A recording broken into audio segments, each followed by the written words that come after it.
DeepSeek just did something that made every major AI lab in America collectively hold its breath, and it wasn't even close. I'm talking about a Chinese AI company building a model that matches or beats models costing billions of dollars to train for a fraction of the price. And the thing is, they didn't do it with some secret sauce or proprietary breakthrough. They did it smarter.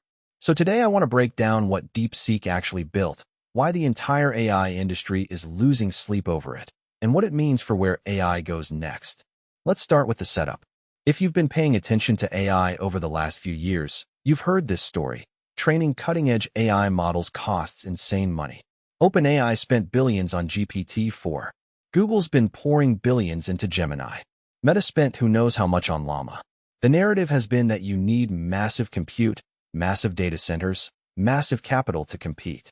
It's been the moat that keeps the big players big.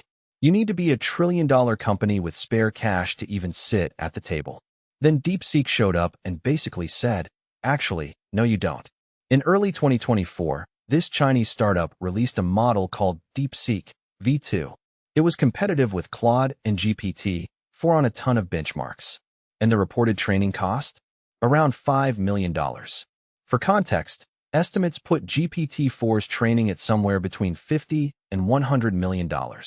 That's not a small difference. That's a different game entirely. But here's where it gets interesting, because the real story isn't just about cost. It's about how they did it. DeepSeek focused on something called Mixture of Experts, or MO. Think of it like this. Instead of building one giant brain that has to think about everything, they built a system with lots of smaller specialist brains. And when you ask it a question, it only activates the experts that are actually relevant. The language expert helps with writing. The math expert helps with calculations. The coding expert handles programming questions. They're not all running at once, wasting energy and resources. This isn't a new idea, but DeepSeek engineered it better than anyone else had. They optimized every layer. They used smarter data selection instead of just hoarding everything. They trained efficiently, and the result was a model that was genuinely competitive, without needing to burn money like a Vegas casino. Now, why does this actually terrify Silicon Valley? Let me be specific. First, it breaks the scaling narrative. For the last 3 years, the story has been that bigger equals better, and bigger costs exponentially more. That's been the justification for why only a handful of companies can lead in AI. DeepSeek showed that's not necessarily true. You can be smart about architecture and data and efficiency and get there anyway. That's a problem if you're a company that's betting your entire future on having more money to spend than everyone else. Second, it raises questions about the AI arms race itself.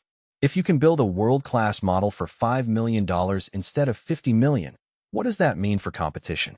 It means more players can enter the game. It means smaller companies, startups, even countries without trillion-dollar tech budgets can build competitive AI. That's actually good for the world, but it's bad for monopoly power. And Silicon Valley has been very comfortable with monopoly power. Third, and this is the one that keeps VCs up at night, it questions whether the massive capital expenditure plans make sense. Every big AI company right now is spending tens of billions on new data centers, new chips, new infrastructure, all based on the assumption that scale is the only path forward. DeepSeek just demonstrated that smarter engineering might be a cheaper path.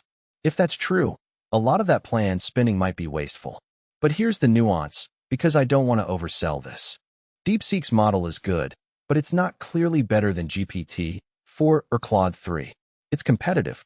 It's impressive given the cost. But it's not like they cracked some secret that makes the old players obsolete overnight. What they did was prove that the old players don't have an absolute moat anymore. And that's the actual terror. Not that DeepSeek is unbeatable. It's that DeepSeek proved the game is more open than anyone wanted to admit. There's also the geopolitical angle, which is worth mentioning. DeepSeek is a Chinese company.